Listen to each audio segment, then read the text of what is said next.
जय हिंद दोस्तों, मैं शिव स्वागत करता हूं आपके अपने चैनल 724 फिजिक्स में, जहां हम पढ़ते हैं बेसिक फिजिक्स, जहां हम अपने बेसिक कंसेप्ट्स को क्लियर करते हैं एनसीईआरटी फिजिक्स के। ठीक है दोस्तों, तो हम आपके अपने चैनल 724 फिजिक्स में स्वागत है आपका। आज का हमारा टॉपिक है इलेक्ट्रोस्टैटिक्स। इलेक्ट्रोस्टैटिक्स, ये क्या कह रहे हैं सर? हाँ जी दोस्तों, मैं आपको बताना चाहूंगा आज का जो हमारा टॉपिक है इलेक्ट्रोस्टैटिक्स है। हमने ऑलरेडी इलेक्ट्रोस्टैटिक्स के सभी पॉइंट्स क्लियर कर चुके हैं। सबसे पहले दोस्तों मैं आपको ये बताना चाहूंगा, इस वीडियोस में थोड़ा हम एक्सेलरेट करके चलेंगे। क्यों एक्सेलरेट करके चलेंगे? क्योंकि जो हमारी सभी वीडियोस हैं, इससे पहले जो हमने पढ़ रखा है इलेक्ट्रोस्टैटिक्स के अंतर्गत, पिछली जितनी भी सारी वीडियोस हैं, इसके अंतर्गत प्रत्येक पॉइंट को हमने कवर कर लिया है, सारे वीडियोस के अंतर्गत समाप्त कर लिया है। ये हमारा उद्देश्य है इस वीडियोस का, आप क्विक रिवीजन कर सकें इस वीडियोस के माध्यम से। क्विक रिवीजन सर, इसका मतलब क्या होगा? मीन्स दैट दोस्तों, जैसे कि कोई भी आप चीजें पढ़ ले रहे हो, जैसे एग्जाम देने जा रहे हो आप, तो मतलब क्या होता है, 3 घंटे में आपको सारी चीजें देख के आनी होती है। 3 घंटे में आपको एग्जामिनर चेक करता है कि हाँ आपने कितना, आपके अंदर नॉलेज है जो हमने आपको सिलेबस दिया था। ठीक है दोस्तों, कहने का मतलब 3 घंटे के अंदर पूरा सिलेबस आपको चेक कर लिया जाता है। हाँ कि आप 100 में कितने मार्क्स हैं, 60 फेल, 100%, ये सारी चीजें होती है। ठीक है, आप कितने पानी में है आपको खुद पता है। तो ये हमारा जो बेसिकली है चैप्टर्स, इसके अंतर्गत जो हम वीडियोस में पढ़ेंगे, इलेक्ट्रोस्टैटिक्स का रिवीजन टाइप का करेंगे। इसमें समरी हम ले लेंगे कि समरी क्या है, इसके फॉर्मूलेज क्या क्या है मेन वो हम नोट डाउन कर लेते हैं। तो ठीक है दोस्तों, लेट अस स्टार्ट 724 फिजिक्स के आपने अपने चैनल 724 फिजिक्स में मैं स्वागत करता हूं। दुकान खुल चुकी है अपनी, कॉपी पेन उठा लीजिए और स्टार्ट कीजिए पढ़ाई। आज का पढ़ाई जो है हमारा है इलेक्ट्रोस्टैटिक्स क्विक रिवीजन, या फिर आप समरी भी कह सकते हैं। ठीक है दोस्तों, तो स्टार्ट करते हैं आज का हमारा टॉपिक 724 फिजिक्स के द्वारा इलेक्ट्रोस्टैटिक्स समरी। ठीक है दोस्तों, तो सबसे पहले हम देखते हैं इलेक्ट्रोस्टैटिक्स। इलेक्ट्रोस्टैटिक्स दो शब्दों से मिलकर बना है, इलेक्ट्रो और स्टैटिक्स, चार्ज और rest. Means that electrostatics is that branch of physics in which we study about charge in rest. इसको हिंदी में कहते हैं स्थिर वैद्युतिकी। स्थिर वैद्युतिकी भौतिकी की वह शाखा है जिसके अंतर्गत आवेश जो होता है, चार्ज होता है, उसका अध्ययन हम करते हैं जब वो रेस्ट में होता है, यानी विरामावस्था में होता है। अच्छा जी सर, और जब दौड़ने लगता है तब क्या होता है? तो जब दौड़ने लगता है तो उसे हम करंट इलेक्ट्रिसिटी में अध्ययन करते हैं। ठीक है दोस्तों, तो अब बात आती है चार्ज की। चार्ज देखते हैं क्या होता है। चार्ज के लिए हम डेफिनेशन कर सकते हैं, चार्ज इज फंडामेंटल प्रॉपर्टी और part of every body due to which two bodies attract or repel each other when they wrapped with other bodies and to each other। यही हमने डेफिनेशन में लिख लिया। चार्ज इज फंडामेंटल प्रॉपर्टी और part of every body due to which two bodies attract और repel each other when they rubbed with other bodies और to each other. Means that जो आवेश होता है हमारा, एक दूसरे को आकर्षण या रिपल्सन करता है, अट्रैक्शन और रिपल्सन करता है जब ये दूसरे बॉडी के साथ रब्ड किया जाता है या फिर वो आपस में ही रब्ड हो जाता है। ठीक है, तो ये हमारा चार्ज हो गया। अब देखते हैं प्रॉपर्टीज ऑफ चार्जेस क्या क्या होते हैं। ठीक है दोस्तों, तो अब देखते हैं properties of charges. Charge is fundamental properties of part of every body. There are 2 types of charges, positive charge and negative charge. The minimum value of charge equals to plus minus 1.6 × 10⁻⁹ coulomb. Sir इतनी जल्दी कहाँ है, आपको कहीं जल्दी है क्या? दोस्तों मैंने इससे पहले ही वीडियो के स्टार्ट करने से पहले ही आपको जानकारी दी है कि ये जो हमारा लेक्चर है, वीडियोज है, इसमें हम रिवीजन कर रहे हैं, क्विक समरी कर रहे हैं या फिर क्विक रिवीजन कर रहे हैं। तो इसमें यदि आपने इलेक्ट्रोस्टैटिक्स पहले अध्ययन नहीं किया है तो आपको इसमें ट्रबल हो सकती है। तो यदि समझ में ना आए चीजें, आप यहाँ से क्विट कर सकते हैं, और जो हमारे इससे पहले वीडियोस हैं इलेक्ट्रोस्टैटिक्स, हर एक पॉइंट्स पे जो हमने वीडियोस डाले उसको जाके देख सकते हैं। ठीक है दोस्तों, तो स्टार्ट करते हैं आज का हमारा टॉपिक इलेक्ट्रोस्टैटिक्स। ठीक है, तो प्रॉपर्टीज हम चार्जेस पढ़ रहे हैं। प्रॉपर्टीज के अंतर्गत क्या क्या होते हैं? Charge fundamental properties of every body, part of every body, यानी प्रत्येक वस्तु का एक मौलिक गुण होता है। क्या होता है? चार्ज होता है, मौलिक गुण चार्ज होता है। The minimum value of charge equals to plus minus 1.6 × 10⁻⁹ coulomb. There are types of charges, यानी 2 तरह के चार्ज होते हैं, positive charge, negative charge. The minimum value of charge हमने बता दिया। एवरी चार्ज कंटेन मास पार्टिकल, प्रत्येक चार्ज जो हमारा मास पार्टिकल कंटेन करता है। चार्ज ऑलवेज क्वांटिटाइज, चार्ज को हम कैलकुलेट कर सकते हैं, कितना ट्रांसफर हुआ, कितने हमने पाया। Q equals to plus minus, यानी n होता है 1 2 3 d2 d2, ये नेचुरल नंबर समझ सकते हैं। इक्वल्स टू होता है plus minus 1.6 × 10⁻⁹ coulomb. Charge always follow the law of conservation of charge. अब law of conservation of charges क्या होता है? Charge neither create not destroyed, it transfer only one form to another form. ठीक है दोस्तों, उसी प्रकार से law of conservation of energy होती है, law of conservation of mass होता है। उसी प्रकार यानी चार्ज को हम क्रिएट नहीं कर सकते हैं, बर्बाद नहीं कर सकते, उसको केवल एक फॉर्म से दूसरे फॉर्म में हम ट्रांसफर कर सकते हैं। ठीक है दोस्तों, तो अब हमारा हो जाता है टू चार्ज ऑलवेज अट्रैक्ट और रिपेल ईच अदर। जो हम दो हमारे आवेश होते हैं हमेशा एक दूसरे को आकर्षण या विकर्षण करते हैं। लाइकली चार्जेज के बीच हमेशा रिपेल होता है और जो अनलाइकली चार्जेज होते हैं उनके बीच हमेशा अट्रैक्शन का कार्य होता है। ठीक है, charge scalar derived physical quantity है, स्केलर डेराइव्ड फिजिकल क्वांटिटी है। It is denoted by small q and capital Q। ऐसा यूनिट कूलम, इसका ऐसा यूनिट होता है कूलम और इसका जो डायमेंशन होता है 80 होता है। अब हम पढ़ते हैं types of method of charging, यानी किसी भी बॉडी को हम कितने प्रकार से चार्ज कर सकते हैं। ये होता है frictional method, conduction method, induction method and photoelectric effect method. तो देखिए दोस्तों, जैसे कि मैंने बताया मेथड ऑफ चार्जिंग 4 प्रकार के होते हैं, frictional method, conduction method, induction method, photoelectric effect method. तो फ्रिक्शनल मेथड में क्या होता है, when two bodies rubbed each other then some electron transfer one body to another body due to his body behaves like charge body and method of charging is known as frictional method. यानी जो दो वस्तुओं को आपस में रगड़ा जाता है तो एक वस्तु पॉजिटिव चार्ज हो जाती है, दूसरी निगेटिव चार्ज हो जाती है और बॉडी बिहेव्स करने लगती है चार्ज बॉडी की तरफ से, इसी को ही हम कहते हैं फ्रिक्शनल मेथड। कंडक्शन मेथड क्या होता है, when uncharged body connected with any uncharged conducting body with the help of conducting wire, then after some times uncharged body becomes charged, this method of charging is called conduction method। यानी जब किसी uncharged body को charge body से connect किया जाता है किसी conducting wire की सहायता से, तो कुछ समय बाद जो अनचार्ज बॉडी होती है वो चार्ज हो जाती है। इस मेथड को हम कहते हैं कंडक्शन मेथड। इंडक्शन मेथड क्या होता है, कोई अनचार्ज बॉडी होता है, कोई चार्ज बॉडी होता है। जो चार्ज बॉडी होता है उसके नजदीक हम एक बॉडी लाके रख देते हैं अनचार्ज बॉडी को। कुछ समय बाद क्या होता है, जो इसके लेयर का होता है, इसका जो सरफेस होता है इस वाले सरफेस से ऑपोजिटली चार्ज होता है और इसका दूर वाला सरफेस उसके सेम चार्ज हो जाता है। इस मेथड ऑफ चार्जिंग को इंडक्शन मेथड कहते हैं। फोटो इलेक्ट्रिक इफेक्ट मेथड क्या होता है दोस्तों, when photons of suitable frequency incidence on metallic surface then electrons ejected from it. Due to this, the metallic surface becomes positively charged and behaves like a charged body. This method of charging is called photoelectric effect method। तो इसमें क्या होता है, जब photons हमारी metallic plate पे जब photons आते हैं तो जो इलेक्ट्रॉन्स होते हैं इजेक्ट होते हैं यानी बाहर निकलते हैं। तो पूरी प्रक्रिया के दौरान क्या होता है, मेटल जो हमारा सरफेस हो जाता है वो पॉजिटिवली चार्ज होता है। इस मेथड ऑफ चार्जिंग को हम फोटो इलेक्ट्रिक इफेक्ट मेथड कहते हैं। ठीक है दोस्तों, तो ये हमारा छोटा सा हमने टर्म में बता दिया कि एक्चुअली मेथड ऑफ चार्जिंग क्या क्या होते हैं। अब हम बात करते हैं चार्ज डिस्ट्रीब्यूशन के बारे में। ठीक है दोस्तों, तो अब देखते हैं चार्ज डिस्ट्रीब्यूशन क्या होता है।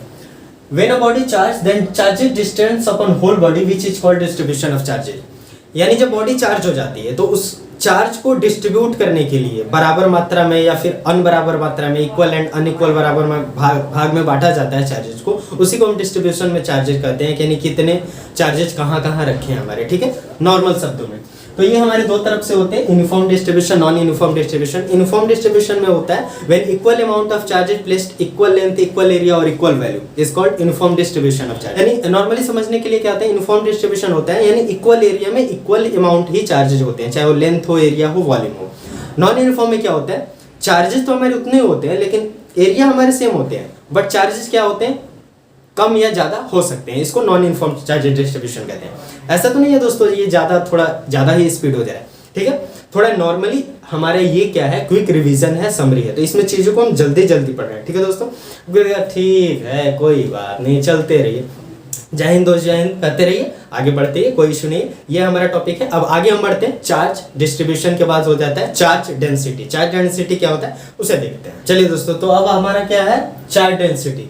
It is charge per unit length, per unit area, per unit volume. यानी प्रति एकांक लंबाई, क्षेत्रफल और आयतन पर जितना चार्ज होता है उसी को चार्ज डेंसिटी कहते हैं। फर्स्ट है linear charge density. It is charge per unit length. ठीक है, तो इसका डिनोट हम करते हैं लेमडा से। फॉर्मूला हो जाता है lambda equals to Q upon L. इसका ऐसा यूनिट होता है कूलम पर मीटर। डायमेंशन होता है L-1 TA, सजा के लिख सकते हैं 80L-1। ठीक है, दूसरा होता है एरिया चार्ज। ठीक है, एरिया चार्ज डेंसिटी, इसे हम करते हैं सिग्मा से डिनोट। सिग्मा होता है Q अपॉन A। ऐसा यूनिट होता है कूलम पर मीटर स्क्वायर। डायमेंशन होता है 80L-2। ठीक है दोस्तों, तीसरा होता है volume charge density. Volume charge density को हम रो से डिनोट करते हैं, rho equals to Q upon V। ऐसा यूनिट कूलम पर मीटर क्यूब। डायमेंशन होता है ATL-3। ठीक है दोस्तों, और बताइए कैसा लग रहा है क्विक रिवीजन में? बहुत अच्छा लग रहा होगा, एंजॉय कीजिए। और आगे बढ़ने से पहले मैं आपको एक बात बता देना चाहता हूँ, हमारा चैनल है C124 फिजिक्स, जिसमें हम पढ़ते हैं बेसिक फिजिक्स। बहुत प्रचार हो गया। ठीक है दोस्तों, स्टार्ट करते हैं। अब हमारा नेक्स्ट जो टॉपिक है, जो नेक्स्ट पॉइंट है, वो है कूलम्ब्स लॉ। कूलम्ब्स लॉ के बारे में अब जानते हैं। तो कूलम्ब्स लॉ फॉर्मूले में होता है F = 1/4 pi epsilon not Q1 × Q2/r²। 1/4 pi epsilon not क्या होता है? Q होता है प्रोपोर्शनैलिटी कांस्टेंट कहते हैं, Q1 Q2 चार्जेज होते हैं, R डिस्टेंस बिटवीन चार्जेज होता है, SI यूनिट न्यूटन होता है। तो कूलम्ब्स ने क्या किया था? According to Coulomb's law, two charges always attract और repel each other, right? Two likely charges always repel each other and unlikely charges always attract each other. And the force of attraction or repulsion depends on following factors. किस पे depends करते हैं? Charges पे depend करते हैं, R पे depends करते हैं, और ये प्रोपोर्शनैलिटी कांस्टेंट होता है। उन्होंने एक टर्म दिया था, सारा अपना व्याख्या किया था, फिर ये उन्होंने फार्मूला दिया था कूलम्ब्स साहब ने। ठीक है, तो ये हमारा फार्मूला हो गया कूलम्ब्स लॉ। ठीक है दोस्तों, अब एक टर्म आता है सुपरपोजिशन प्रिंसिपल, इसको हम पढ़ते हैं।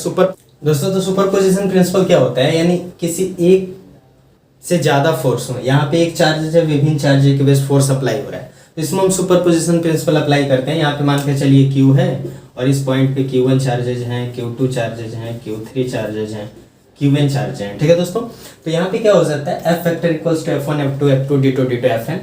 यहाँ पे यदि हम फॉर्मुलाइजेशन कर देते हैं तो ये हो जाता है F = 1/4 pi epsilon not Q summation I = 1 से n और QI/RI का होल स्क्वायर। ये हमारा हो जाता है सुपरपोजिशन प्रिंसिपल। अब पढ़ते हैं इलेक्ट्रिक फील्ड क्या होता है। तो इलेक्ट्रिक फील्ड, द एरिया और region around any charge in which other charges exerted a force of attraction और repulsion is known as electric field. यानी वह क्षेत्र जहां तक कोई भी चार्ज जो होता है वो अनुभव करता है अट्रैक्शन और रिपल्सन, उसी को हम इलेक्ट्रिक फील्ड कहते हैं। अब बात करते हैं इलेक्ट्रिक फील्ड इंटेंसिटी क्या होती है।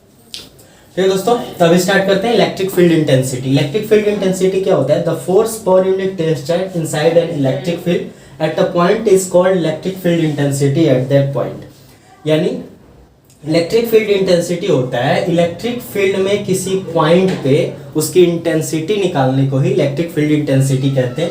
इसे ई फैक्टर से डिनोट करते हैं। ई फैक्टर होता है F/Q0, SI यूनिट न्यूटन पर कूलम, और जो डायमेंशन होता है MLT-3 A-1। It is vector and derived physical quantity. Its direction is always given moment of positive test charge. Positive charge के लिए क्या होता है? ई वेक्टर आउटवर्ड होता है, और नेगेटिव चार्ज के लिए ई वेक्टर यानी इलेक्ट्रिक फील्ड इंटेंसिटी इनवर्ड होता है। ठीक है, अब electric field intensity due two point charge हम निकालते हैं। तो electric field intensity due two point charge हमारा होता है 1/4 पाई एप्सिलॉन नॉट Q/r²। यानी कोई हमारे इलेक्ट्रिक फील्ड है, यहाँ पे एक पॉइंट है, इस पॉइंट पे हमें इलेक्ट्रिक फील्ड इंटेंसिटी निकालनी होती है। सपोज कीजिए यहाँ पे Q चार्ज है और इलेक्ट्रिक फील्ड यहाँ पे डिस्टेंस R है हमारा पे, तो इसका फॉर्मूला नॉर्मली फॉर्मूला हो जाता है 1/4 पाई एप्सिलॉन Q/r डाइपोल। ठीक है, इलेक्ट्रिक डाइपोल यानी जो दो हमारे चार्जेज हो, ठीक है, जिनकी चार्जेज सेम हो, ठीक है, सेम हो, बट एक पे प्लस हो एक पे माइनस हो, ठीक है, और स्मॉल डिस्टेंस पे ये अरेंजमेंट किए गए हो। सपोज कीजिए ये L है, ये L है, दोनों मिला के 2L हो गया, तो इस अरेंजमेंट को इलेक्ट्रिक डाइपोल कहते हैं। अब इलेक्ट्रिक डाइपोल मोमेंट क्या होता है? The product of magnitude of any one charge and distance between both charges is known as electric dipole moment. यानी इसे वेक्टर P से डिनोट करते हैं, Q इंटू 2L दोनों के बीच distance, SI unit coulomb into metre, जो हमारा इसका डायमेंशन होता है A इंटू TL। ये क्या होता है? It is a vector and derived physical quantity. Its direction is always taken from negative to positive. हाँ जी बाबू बोलो सर, ऊपर ऊपर जा रहा है। देखो दोस्तों, मैं आपको बता देना चाहूँगा एक्चुअली ये है क्या, इसके जितने भी पॉइंट्स है सभी वीडियोस के मैं लिंक दे दूंगा। जो भी यहाँ पे पॉइंट्स आपको लगता है समझ में नहीं आ रहा है, वीडियो को आप पोस्ट करेंगे, और जो इस टॉपिक्स है उसका पूरा संक्षिप्त नहीं व्यापक तरीके से समझाया गया, उसमें जाके देख लेंगे। ठीक है बाबू, संतुष्टि मिली? इसीलिए बबुआ कह रहे थे पढ़ते रहे, ससुरा पढ़ेगा बड़ा घूमत रहे, इधर उधर नजर मारते, समझ अब रिवीजन के टाइम में। ठीक है दोस्तों, यहाँ ध्यान दीजिए, वो बउका की तरह मत देखिए। तो ये हमारा बाकी हो गया, इलेक्ट्रिक डाइपोल हमने समझ लिया, इलेक्ट्रिक डाइपोल मोमेंट समझ लीजिए। अब आगे देखते हैं हम। चलिए दोस्तों, तो अब देखते हैं electric field intensity due to electric dipole. Electric field intensity due to electric dipole सबसे पहले in axial position 1/4 pi epsilon 2p upon are q, value put कर दीजिए 9 × 10⁹ 2p अपन आर क्यू। ये फॉर्मूले आप याद कर लीजिए, ठीक है। यानी क्वेश्चंस आ सकते हैं कि जब इलेक्ट्रिक डाइपोल इन्वॉल्व हो तो एक्सियल पोजीशन में क्या होता है, electric field intensity 2p upon are cube 9 × 10⁹, ठीक है। इन इक्वेटोरियल पोजीशन में क्या होता है 1/4 pi epsilon p upon are cube. At any position में क्या होता है, E vector equals to 1/4 pi epsilon p upon are cube √3 cos square theta plus 1। इसे पोज करके इसे आप स्क्रीनशॉट ले लीजिए, नोट डाउन कर लीजिए, बहुत ही इंपॉर्टेंट है दोस्तों, ठीक है। एग्जाम पर्पस के उद्देश्य से IIT और मेडिकल के जो हमारे इंजीनियरिंग और मेडिकल के जो हमारे इंटर्न्स है, इसके लिए कंसेप्चुअल क्वेश्चंस आ सकते हैं, तो नोट डाउन कर लें, ठीक है। अब आगे बढ़ते हैं दोस्तों, ठीक है दोस्तों। तो अब हमारा जो टॉपिक है वो electric field intensity due to charge on circular shape, यानी कोई अंगूठी के आकार का हो गया शेप, उसमें इलेक्ट्रिक फील्ड इंटेंसिटी हमें निकालना हो तो कैसे निकालेंगे, ठीक है। तो बेसिकली क्या है, E वेक्टर इक्वल्स टू होता है, हमने निकाला है 1/4 pi epsilon QR upon r² plus r² 3/2। ये कैपिटल आ रहा है कि स्मॉल आ रहा है, ये क्या होता है, मतलब ये सपोज कीजिए रिंग है हमारा, ठीक है, और यहाँ पे हम निकाल रहे हैं इलेक्ट्रिक फील्ड इंटेंसिटी। तो इस डिस्टेंस को हम r मान लेते हैं और जो इसका रेडियस है इसे कैपिटल R मान लेते हैं, ठीक है। ये पॉइंट P हो गया, O हो गया, कुछ भी हो गया, निकाल रहे हैं। तो बेसिकली स्मॉल r डिस्टेंस है दो पॉइंट्स के बीच, और r हमारा क्या है, कैपिटल R रेडियस है सर्कुलर रिंग का, ठीक है। तो 1/4 pi epsilon QR upon capital R² plus r² पर 3/2। केस फर्स्ट, यानी at the centre of ring, यहाँ पे सेंटर ऑफ रिंग पे क्या हो जाएगा, 0 हो जाएगा इलेक्ट्रिक फील्ड इंटेंसिटी। जब कैपिटल R बहुत छोटा हो, ये वाला R बहुत छोटा हो इस वाले R से, तो R को हम इग्नोर कर देंगे, 1/4 पाई एप्सिलॉन Q अपन r²। यानी यहाँ पे 1 करोड़ रुपया है, ठीक है, उसमें से सपोज कीजिए आप 1 रुपये से तुलना कर रहे हैं, तो कंपेरिजन टू 1 करोड़ ये बहुत ही छोटा अमाउंट हो जाएगा, तो इसे हम इग्नोर कर सकते हैं, that's it. Case third, for n turns, यानी n फेरो के लिए, यानी n गो रिंग हो गया, n गो हो गया, ठीक है, तो उसमें n से मल्टीप्लाई कर देंगे, दैट्स इट। ये हमारा हो गया, ठीक है। अगला टॉपिक पे हम चलते हैं, तो अब देख लेते हैं इलेक्ट्रिक फील्ड लाइन। सबसे पहले हम डेफिनेशन ले लेते हैं इलेक्ट्रिक फील्ड लाइंस क्या होती है। तो those hypothetical lines by which electric field will be form is known as electric field lines, यानी वो हमारे हाइपोथेटिकल लाइंस जिससे हम समझते हैं कि हाँ इलेक्ट्रिक फील्ड बना हुआ है, उसी को हम इलेक्ट्रिक फील्ड लाइंस कहते हैं। कुछ प्रॉपर्टीज होते हैं उसके बारे में हम देख लेते हैं, यहाँ देख लेते हैं, ठीक है। It is always originated from positive charge and terminated on negative charge, यानी ये क्या होता है दोस्तों, ये ओरिजिनेट होता है, उत्पन्न होता है पॉजिटिव चार्ज से बाबू, और जाके खत्म होता है नेगेटिव चार्ज पे। इट में बी स्ट्रेट एंड कर्व, ये सीधा भी हो सकता है ससुरा, टेढ़ा भी हो सकता है, कोई फिक्स नहीं है। The tangent on field line represent the direction of electric field intensity, यानी इलेक्ट्रिक फील्ड इंटेंसिटी वहां पे हम टेंजेंट खींच दें। टेंजेंट बोले तो स्पर्शजा बोले तो एक लाइन है, इससे सटा के हम एक लाइन खींच देते हैं, उसी को हम टेंजेंट कहते हैं। तो जो टेंजेंट होता है ऑन फील्ड लाइन से represent the direction of electric field intensity, तो वो डायरेक्शन दिखाता है कि इलेक्ट्रिक फील्ड इंटेंसिटी की डायरेक्शन क्या है। यानी सपोज कीजिए ये हमारा इलेक्ट्रिक फील्ड लाइन से ऐसे, तो इस पे यदि हम खींच देते हैं ऐसे, तो ये जो हमारा हो जाएगा, ये हो जाएगा टेंजेंट स्पर्शजा, तो इधर के दिशा में इलेक्ट्रिक फील्ड इंटेंसिटी। यदि ऐसे है, ऐसे टेंजेंट खींच देते हैं तो ये दिखाएगा कि हाँ यहाँ पे हमारे इलेक्ट्रिक फील्ड इंटेंसिटी की डायरेक्शन है, ठीक है। Density increases, electric field intensity increases also vice versa, यानी जब डेंसिटी है, घनत्व बढ़ेगी इलेक्ट्रिक फील्ड लाइंस की, तो इलेक्ट्रिक फील्ड इंटेंसिटी भी बढ़ेगा, और इसका अपोजिट भी संभव है, यानी जब बढ़ेगा तो बढ़ेगा, घटेगा तो घटेगा। क्या बढ़ेगा तो घटेगा, क्या, जब हमारा डेंसिटी बढ़ेगा इलेक्ट्रिक फील्ड लाइंस का तो इंटेंसिटी भी बढ़ेगा, और इलेक्ट्रिक फील्ड लाइंस का डेंसिटी घटेगा तो इलेक्ट्रिक फील्ड इंटेंसिटी भी घटेगा, ठीक है। Electric field lines never intercept each other, एक दूसरे को कभी नहीं काटते हैं, बहुत आपस में तालमेल लगा हुआ। अरे ससुर तालमेल कुछ नहीं है, बात ये होता है ना, जब एक दूसरे को काट देगा तो इलेक्ट्रिक फील्ड लाइन से वहां से दो डायरेक्शन हो जाएगा। अब समझ लो ये दो इधर से जा रहा है, ठीक है, अभी आके दो एक दूसरे को काट दिया तो यहाँ पे तो डायरेक्शन दो हो गया, एक इधर जाएगा एक इधर जाएगा, ये पॉसिबल नहीं है, ठीक है। Electric field lines never intercept each other, electric field lines, ठीक है। Electric field lines are highly elastical and compressible along its length, यानी जो हमारी इलेक्ट्रिक फील्ड लाइंस होती हैं क्या होती हैं, हाईली इलास्टिक होती है एंड कंप्रेसिबल होती है अलोंग इट्स लेंथ, अपने लेंथ में। Electric field lines never form a close loop, जो इलेक्ट्रिक फील्ड लाइंस है वो कभी भी क्लोज लूप का निर्माण नहीं करती है। कौन सी करती है, मैग्नेटिक फील्ड ऑफ लाइंस करती है। अब सर ये मैग्नेटिक क्या होता है, मैग्नेटिक फील्ड कोई ना बाबू, आगे पढ़ लेंगे मैग्नेटिज्म में, ठीक है। अभी हम पढ़ रहे हैं इलेक्ट्रोस्टैटिक्स। तो अब देखते हैं इलेक्ट्रिक फ्लक्स क्या होता है, ठीक है दोस्तों। तो अब इलेक्ट्रिक फ्लक्स देख लेते हैं। The number of electric field lines passing through any area is known as electric flux. जो इलेक्ट्रिक फील्ड लाइंस होते हैं किसी भी एरिया से पास करते हैं, उसी हम क्या कहते हैं, इलेक्ट्रिक फ्लक्स कहते हैं। इसे फाई से डिनोट करते हैं, डी फाई हो जाता है E vector into D A vector. ऐसा यूनिट वोल्ट इंटू मीटर होता है, और जो डायमेंशन होता है M L cube T minus 3 A minus 1। अब अगला जो हमारा टॉपिक है वो है गॉस लॉ। गॉस लॉ देख लेते हैं ये क्या होता है, ठीक है दोस्तों। तो अब है हमारा गॉस लॉ। गॉस लॉ क्या होता है?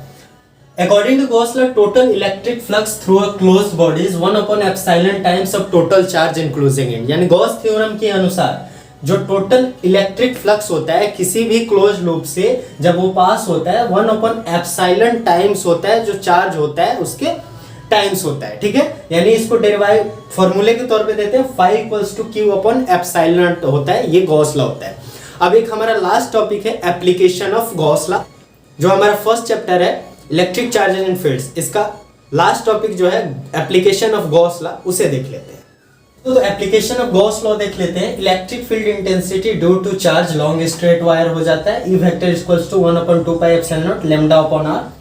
सेकंड जो हमारा हो जाता है electric field intensity and potential due to a charge hollow sphere. तो इसमें इलेक्ट्रिक फील्ड इंटेंसिटी और पोटेंशियल हम दोनों निकालेंगे।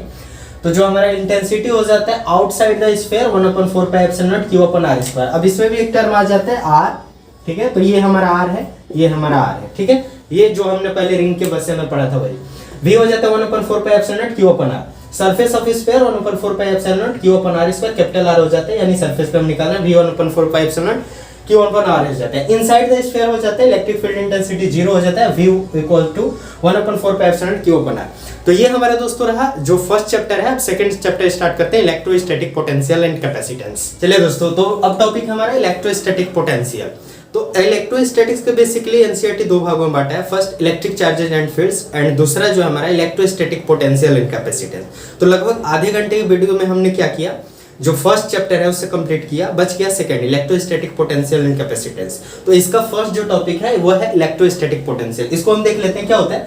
The work done due to carrying a unit positive charge inside an electric field at a point is called electrostatic potential at that point. It is generally denoted by v होता है w upon q, ऐसा unit हो जाता है joule upon coulomb यानी volt. Dimension हो जाता है ml square t minus 3 a minus 1। It is scalar and derived physical quantity. अब देखते हैं electrostatic potential due to a point charge क्या होता है हमारा। चलिए दोस्तों, अब देख लेते हैं electrostatic potential due two point charge, यानी किसी भी पॉइंट के लिए, या मान के चलिए हमारा इलेक्ट्रोस्टैटिक इलेक्ट्रिक फील्ड है, यहाँ पे कोई यहाँ पे पॉइंट है, यहाँ से हम यहाँ पे दूरी मान लेते हैं r है, और इस पॉइंट पे q चार्ज है, तो इनके बीच पोटेंशियल क्या लगेगा, तो ये हो जाता है v equals to 1 upon 4 pi epsilon naught q upon r। दोस्तों एक्चुअली हम इंसान वैसे हैं कि रस्सी से पत्थर को काट सकते हैं। ये सर अब क्या बोल रहे हैं दोस्तों, एक कहावत है, एक सत्य है, करत करत अभ्यास जड़मत होत सुजान, रसरी आवत जात से सिल पर परत निशान। यानी अभ्यास वो चीज है ना, जो अभ्यास करते करते रस्सी बार बार आके जाके पत्थर को भी काट देती है। तो ये तो इलेक्ट्रोस्टैटिक्स है।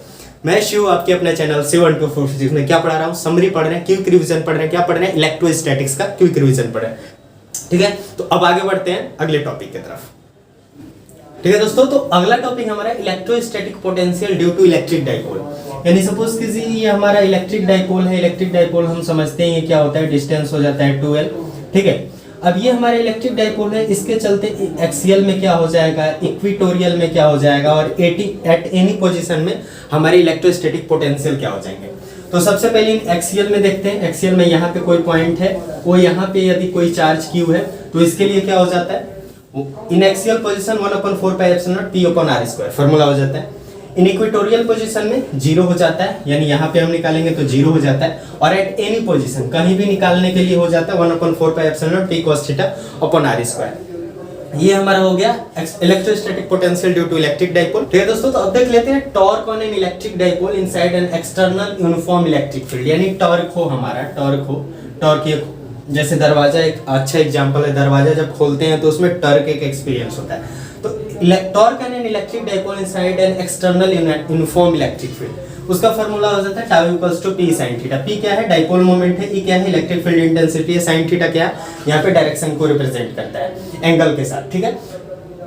अगला हमारा टर्म है work done due to rotating electric dipole inside an external electric field. ये हो जाता है वर्क डन, क्या होता है माइनस पी, पी सिमिलरली क्या है इलेक्ट्रिक डाइपोल, और ये हमारा पी क्या है डाइपोल मोमेंट, ई हमारा इलेक्ट्रिक फील्ड इंटेंसिटी, और cos theta 2 minus cos theta 1 यानी एंगल के टर्म में हो जाता है। यह अगला टॉपिक देखते हैं। ग्रेडियंट को थोड़ा हम डिफाइन कर लेते हैं। The rate of change of electrostatic potential with respect to distance is called potential gradient. यानी जो हमारा रेट ऑफ चेंज होता है electrostatic potential with respect to distance, इसी को हम पोटेंशियल ग्रेडियंट कहते हैं। इसका फॉर्मूला हो जाता है dV अपॉन dr। ऐसा यूनिट देखें तो वोल्ट पर metre, dimension mLT minus 3a-1, और जो है it is a vector and derived physical quantity, ठीक है। अब देख लेते हैं हम अगला टॉपिक। चलिए दोस्तों अब देख लेते हैं relation between electric field intensity and potential. यानी पोटेंशियल और इलेक्ट्रिक फील्ड इंटेंसिटी में रिलेशन क्या होता है, E vector equals to minus dV upon dr। ये रिलेशन होता है, अच्छा टॉपिक है, इसे स्टैंडर्ड, ठीक है, स्टैंडर्ड इक्वेशन है। इलेक्ट्रिक फील्ड इंटेंसिटी और पोटेंशियल में हमारा रिलेशन क्या है। इलेक्ट्रोस्टैटिक पोटेंशियल एनर्जी क्या होता है, W equals to 1/4πε0 Q into Q0 upon X, Q equals to W. This work is storage in the form of electrostatic potential energy। जो भी चीजें समझना है डिस्क्रिप्शन में हर एक टॉपिक्स की वीडियो लिंक्स में दे दूंगा, वहां पे जाके यदि यहाँ पे कुछ भी चीजें समझ में ना है डिस्क्रिप्शन में जाके वो वीडियो लिंक देख के आप विस्तार से समझ लेंगे कि एक्चुअली ये वीडियोस में है क्या और ये पॉइंट है क्या, ठीक है दोस्तों। आगे बढ़ते हैं कैपेसिटी और कैपेसिटेंस की तरफ। अब देख लेते हैं दोस्तों कैपेसिटी और कैपेसिटेंस क्या होता है। Capacity is the ratio of charge and potential of a given body. यानी चार्ज और पोटेंशियल के रेशियो को हम कैपेसिटी या कैपेसिटेंस कहते हैं। It is generally denote by C. इसे सी से डिनोट करते हैं, C equals to Q upon V। ऐसा यूनिट देखें तो कूलम पर वोल्ट, एक सबने फैराडे कहते हैं, फैराड। इसका डायमेंशन होता है m-1 l-2 T⁴ एक और हमारा टॉपिक है capacity of A spherical body. यानी स्फेरिकल बॉडी की कैपेसिटी कितनी होती है, 4πε into r। 4π कांस्टेंट है, एप्सिलॉन परमिटिविटी ऑफ मीडियम है, r क्या है, रेडियस ऑफ स्फीयर है, ठीक है। अगला टॉपिक हम देखते हैं। अब दोस्तों है energy storage on charge body. यानी कोई भी चार्ज बॉडी में एनर्जी स्टोरेज होती है W equals to half Q²C, ठीक है दोस्तों। तो अब देखते हैं कैपेसिटर क्या होता है। कैपेसिटर एक इलेक्ट्रिकल डिवाइस होता है जिसमें एक पॉजिटिव और एक नेगेटिव हमारे पास प्लेट होते हैं, जिसके फॉर्मूले कुछ हमारे ये होते हैं। सबसे पहले पैरेलल प्लेट कैपेसिटर का फॉर्मूला हो जाता है capacity epsilon naught into A upon D। Spherical plate capacitor का कैपेसिटी हो जाता है 4π epsilon naught AB upon B minus A। Cylindrical plate capacity का कैपेसिटी हो जाता है 2π epsilon naught into L upon log B upon A। और inclined plate capacitor actually हमें पढ़ना है एनसीईआरटी में केवल यही पैरेलल प्लेट कैपेसिटर, बट हमने ये भी पढ़ लिया, स्फेरिकल पढ़ लिया इसका प्लेट। इंक्लाइंड प्लेट कैपेसिटर का नॉर्मली क्या होता है, दो प्लेट्स होते हैं, एक इंक्लाइंड होता है, इसे इंक्लाइंड प्लेट कैपेसिटर कहते हैं। बाकी सभी के हम लिंक दे देंगे, जिसमें जाके आप व्यापक रूप में समझ पाएंगे कि क्या होता है। अब देखते हैं हम ग्रुपिंग ऑफ कैपेसिटर क्या होता है, ठीक है दोस्तों। तो ग्रुपिंग ऑफ कैपेसिटर देख लेते हैं। सीरीज ग्रुपिंग में 1/CS equals to 1/C1 plus 1/C2 plus D2 1/CN, और पैरेलल ग्रुपिंग में Cp equals to C1 plus C2 plus D2 CN, ठीक है दोस्तों। एक हमारा और टॉपिक है Van de Graaff generator. Van de Graaff generator is an electrical device by which we can produce 10 lakh volt and more than 10 lakh volt electrostatic potential difference. सारे का हम लिंक दे देंगे सभी वीडियोस का, जिसके अंतर्गत जो भी हमने चैप्टर पढ़े उसका हम डेप्थ में, यदि आप चाहते हैं कि नहीं हमें संक्षिप्त में समझ में नहीं आया, तो सारी चीजें पढ़ सकते हैं दोस्तों। तो ये रहा हमारा इलेक्ट्रोस्टैटिक्स का होल चैप्टर्स का पूरा समरी, क्विक रिवीजन, पूरे सिलेबस का इलेक्ट्रोस्टैटिक्स का निचोड़ निकाल लिया, उसका समरी निकाल लिया, उसके फॉर्मूले निकाल लिए।